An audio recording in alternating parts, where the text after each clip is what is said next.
Isabelle Maréchal. Aussi pertinente que touchante.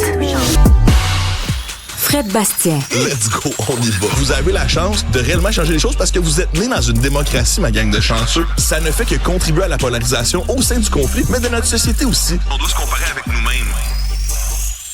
En compagnie de Fred Bastien, youtubeur bien connu. Bonjour Isabelle. Qui fouille le web pour nous parce qu'il s'en passe des choses formidables. Et puis je rajouterais intelligence artificielle. Et là, même le pape, on l'apprend, a choisi son nom grâce à l'intelligence artificielle. Raconte-nous.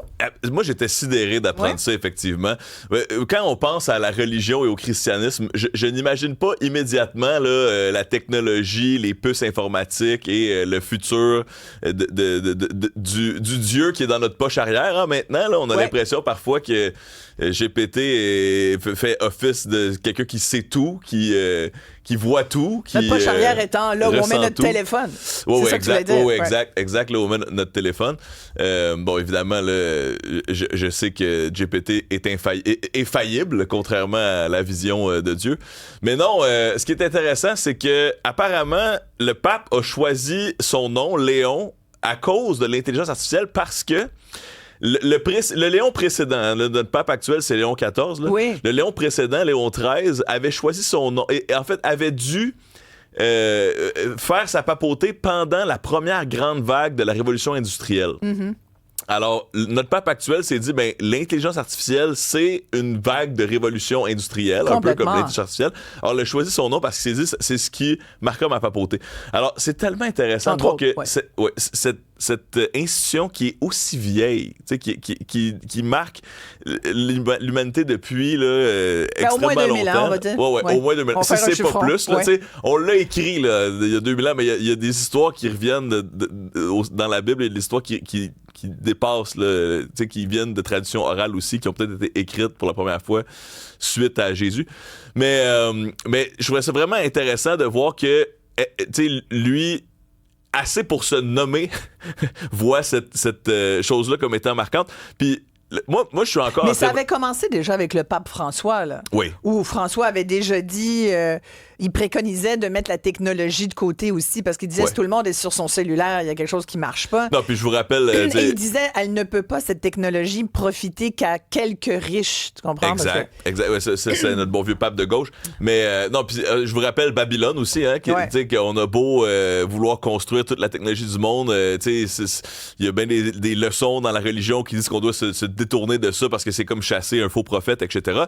Mais moi, ce que je trouvais intéressant aussi, c'est que on peut se servir de l'intelligence artificielle pour avancer son projet religieux. Moi, j'ai vu sur Internet, c'était quelqu'un qui était habillé en prêtre, là, donc je ne sais pas si c'était un prêtre, là, mais c'est un jeune homme à peu près de mon âge, avec une barbe, qui portait une soutane, puis qui demandait à GPT si une des religions devait être vraie, ça serait laquelle? Et là, évidemment, GPT répond « Monsieur le christianisme », parce que c'est celui qui est le plus ancré dans l'histoire, blablabla.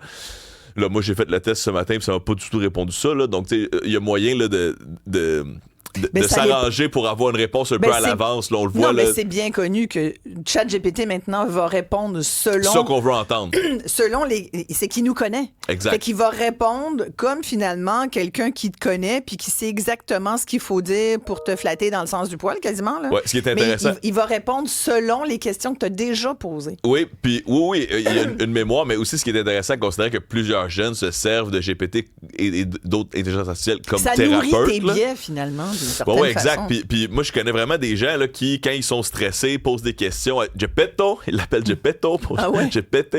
Donc, tu sais, c'est intéressant de se poser la question, est-ce que ça les aide vraiment ou est-ce que ça fait juste les conforter dans la position dans laquelle ils sont? Est-ce que ça fait juste redonner de la... Puis, rendu là, est-ce que c'est ce dont ils et elles ont besoin de se faire réconforter dans leurs questions? Donc, bref, tout ça pour dire que je ne crois pas que Dieu est dans notre poche arrière, dans notre téléphone, mais le pape s'en méfie assez pour se nommer comme un de ses prédécesseurs qui a vécu une grande vague technologique. Il l'appelle Geppetto, là? Non, mais c'est certains amis que je connais qui l'appellent Geppetto, pour GPT. Mais non, mais c'est ce que je cherchais, là, mais c'était le pas papa de Pinocchio? C'est pas le père de Pinocchio. Oui, Gepetto. Oui, c'est quand même bon. Hein? C'est très drôle. Oui, exact. Qu'il y avait le don de Pinocchio qui ment un petit peu trop, un peu comme Gepetto. Mais il me semble que Gepetto, il ment pas. Là. C'est son fils en bois qui ment. Oui, c'est ça. Ouais. Mais oui, puis il était bien désespéré de ça, que son fils en bois exact. avait... Mais son fils en bois l'a sauvé de l'intérieur de la baleine. Donc, tout est correct. Mais je pensais que tu allais me dire que le nouveau pape était un gamer. Aussi. Tu savais ça que c'était un gamer? Ah non, si tu me l'apprends, j'avais pas vu que le pape était un gamer. Oui, il s'est même préparé au conclave en regardant le film Conclave. OK, ben là, ça c'est incroyable. Mais pour le gamer, je sais pas si quand il reçoit des... Je sais pas s'il joue un jeu de tir. Il adore à Words with Friends. OK, c'est ça le gamer. Parce que là, soudainement, je l'imaginais jouer à Halo ou Call of Duty. Je me dis, il reçoit des coups de fusil. Est-ce qu'il tend l'autre joue? C'est quoi ce World? Tu connais ça, ce jeu-là? Oui, c'est un peu comme un Scrabble, là, j'imagine. Là. C'est quelque chose de similaire. Là. C'est ce que j'ai compris, tu disais. Oui. Ouais. Mais non, puis sinon, rapidement, là, je voulais parler du fait que les oligarques de la technologie étaient chez les Saoudiens. Étaient du voyage. Étaient avec Trump. C'était probablement la dernière fois qu'on les a vus tous réunis ensemble comme ça, c'était près de l'inauguration de M. Trump. Là, maintenant, ils sont allés chercher des chèques au niveau des Saoudiens. Et c'est intéressant parce qu'on sait à quel point la famille royale saoudienne est richissime, là. C'est des trillions de dollars. À côté de ça, Elon Musk et Bill Gates ensemble ne leur arrivent pas à la cheville en termes d'argent. C'est incroyable. Elon Musk, Sam Altman de OpenAI, de ChatGPT, Jensen Huang aussi, qui est le CEO de NVIDIA. Et ils étaient tous là pour faire partie de l'espèce d'échange commercial, des investissements. Les Américains ont promis des armes aux Saoudiens, eux investissent dans la technologie, dans des puces, etc. NVIDIA va envoyer 18 000 micro-puces technologiques aux Saoudiens. Mais moi, ce que je trouve intéressant, c'est que dans le moment où on est avec l'informatique et les puces et l'intelligence artificielle, la plus grande contrainte au développement de ça maintenant, c'est l'énergie. On le voit ici au Québec, là, ça prend de l'électricité pour faire rouler les centres de données, etc. C'est tellement énergivore. Il y a plein de centres de données qui sont en Virginie présentement qui roulent sur le charbon. Mais les Saoudiens, ils ont quoi? Ils ont de l'argent et ils ont du pétrole, qui est de l'énergie. Donc, même il y a quelques mois, le président de NVIDIA, Jensen Huang, disait... La limite, ça va être l'énergie. On voit Google qui investit dans l'énergie nucléaire pour avoir ses propres centres, sa propre énergie. Donc, on arrive dans cette ère de l'humanité où ça prend de l'argent, ça prend de l'énergie, puis de voir cette espèce d'investissement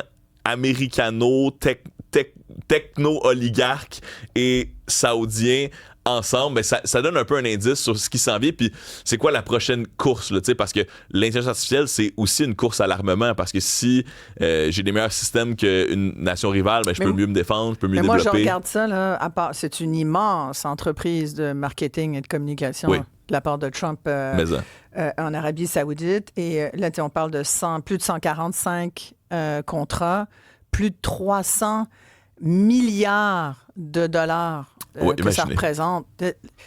Les gens ordinaires ne sont pas là-dedans. Il y a comme une autre planète qui tourne sans nous, Fred. Ouais, mais moi, j'ai juste envie de faire comme « Hey! Wow! » C'est un instant. Là. Tu comprends? Puis on va nous enfiler ensuite à travers... On va nous forcer à travers la gorge après des objets dont on a finalement...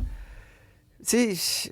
pas tant besoin, qui crée beaucoup de dommages aussi. Là, c'est vrai qu'on en a besoin de cette technologie. Je veux dire, je ne suis pas amiche, là, on ne refuse pas le progrès, mais on est quand même en train de dire qu'il y a des limites à ça pour l'humain. Il faut qu'on soit capable de respecter nos limites. Oui, puis c'est exponentiel, c'est ça qui est intéressant. Là-dedans, de voir que c'est les mêmes personnes. On regarde, il y a 100 ans, il y avait des gros développements technologiques, l'électricité, etc. J'imagine l'avènement de la télévision des années 50-60, c'était très impressionnant. Mais là, comme tu dis, on s'éloigne tellement rapidement de... aller à l'épicerie. Écoute, et justement après, merci de nous amener là, parce qu'il y a un lien. Vous allez voir, tout est dans tout dans cette émission. Il n'y a que des liens, mesdames et messieurs. Tout de suite après la pause, on va parler du fiasco de SaClic. Oh my God. Et puis, je veux dire... je peux pas croire que ça coûte combien. C'est tellement incroyable. Et puis attends, c'est continu. Là, il y a le nouveau service de paye, ça a l'air aussi, qui serait le prochain fiasco informatique. Puis tu as envie de te dire... OK, là, c'est les gros, les mêmes bonzes qui vont gérer ça, mais en même temps, nous, ici, localement, on a de la misère à faire fonctionner des logiciels. Puis c'est ça, le danger qu'il y ait une opacité technologique, c'est qu'après ça, il y en a qui en profitent. Parce qu'il y en a qui profitent du fait qu'on comprend pas la technologie. Écoute, plus de 200 cyberattaques par jour sur l'État québécois, les cyberattaques qui sont en hausse.